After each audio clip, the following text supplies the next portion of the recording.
myself, my parents are from India, so I'm a first generation born here.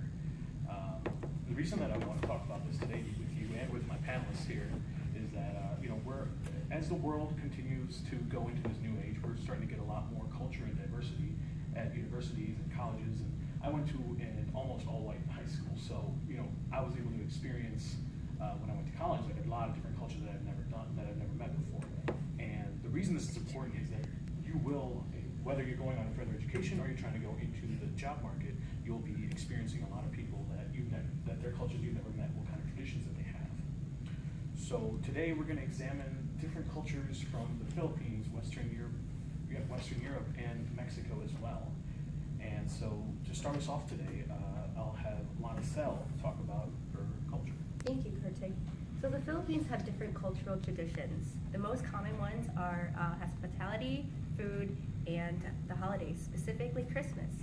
When invited to a Filipino home or a hotel or restaurant, or any other places that you're going to be surrounded with Filipinos, their hospitality is very important to them.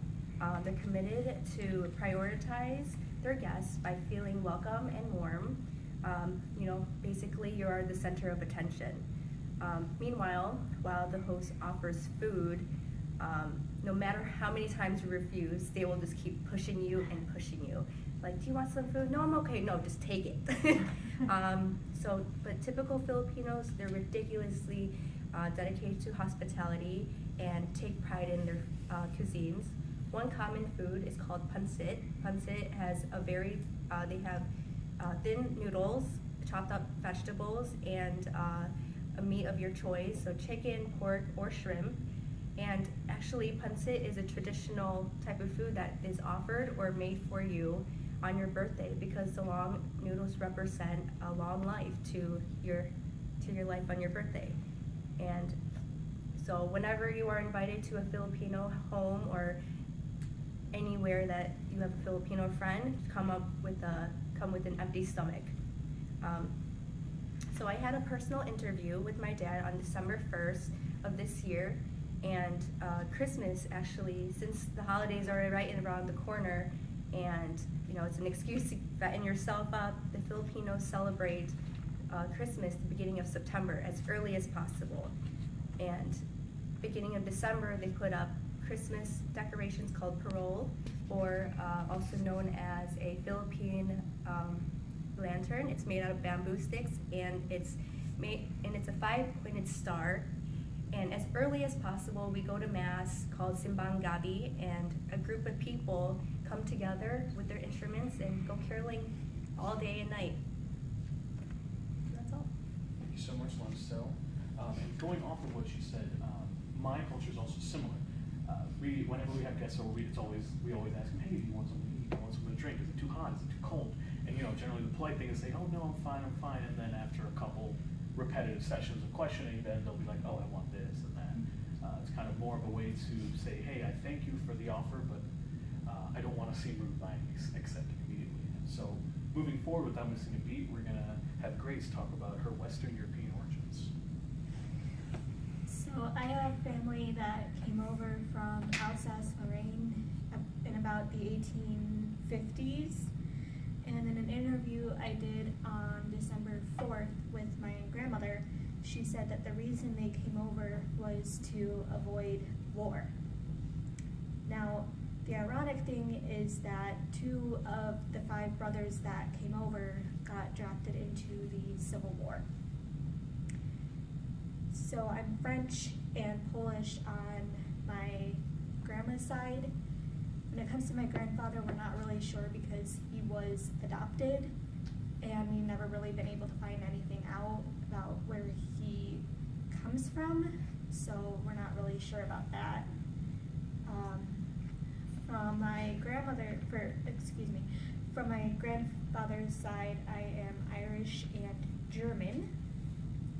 And fun fact, my great-grandfather enlisted in the First World War back in 1917, along with his friend, and his friend was sent off to fight against the Nazis in France, and he ended up getting gassed and was very, very sick.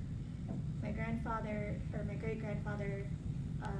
was sent to be an airplane mechanic, so he didn't actually really do any fighting.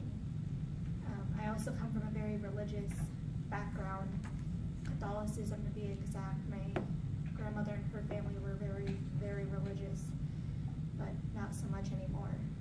So that's a little bit about where I come from. Thank you so much, Grace. And moving forward, and to finish us off today, we have Jose talking about his Mexican roots. All right, so I'm gonna start off by talking about something very important in Mexican culture, and that's food. So according to the article titled "Top 10 Foods to Try in Mexico" by Katja Gaskell, published in BBC Good Food, accessed December 4th, 2018. She has these foods listed in a specific order, from starting from number 1 is chilaquiles, number 2 pozole, 3 tacos al pastor, 4 tostadas, 5 chiles en nogada, 6 elote, 7 enchiladas, 8 mole, 9 guacamole, and 10 tamales. These are all foods that, are significant in the Mexican culture, especially tamales, especially around right now. It's the holiday time, so many Mexican families will be, consuming lots of tamales. And these are all foods that you don't have to be in Mexico to try. You go to a restaurant, as long as it's a good restaurant. And something else I want to move on to is a unique holiday in the Mexican culture, and that is Dia de los Muertos. And basically, this holiday is about celebrating the lives of past relatives that passed on.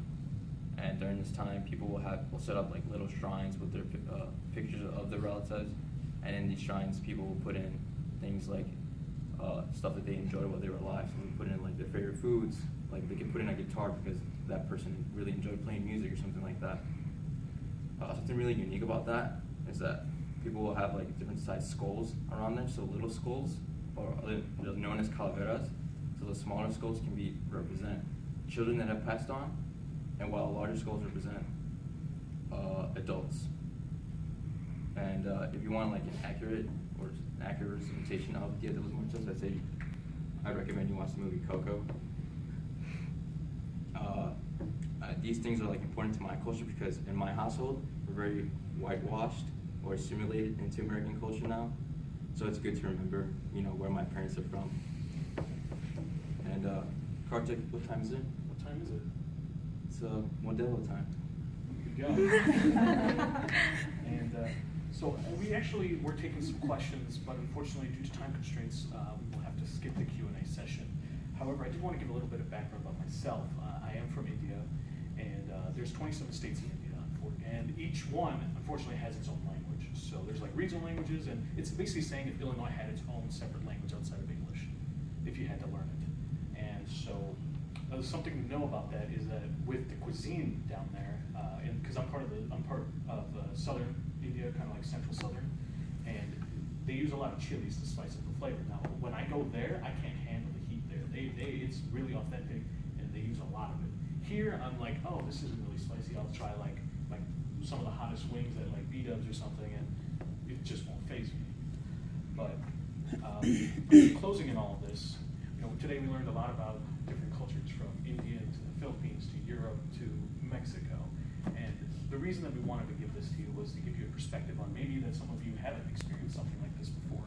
Maybe some of you are learning about this for the first time, and that when you go on into the future, when you pursue higher education or the job market, as I said earlier, maybe you'll encounter this and you'll say, hey, I remember this from CultureCon, and then you could spark up a conversation. And then what I wanted to leave you with today was, you never know where life will take you, you never know who you'll meet. But I'm hoping that in the future, that something that we learned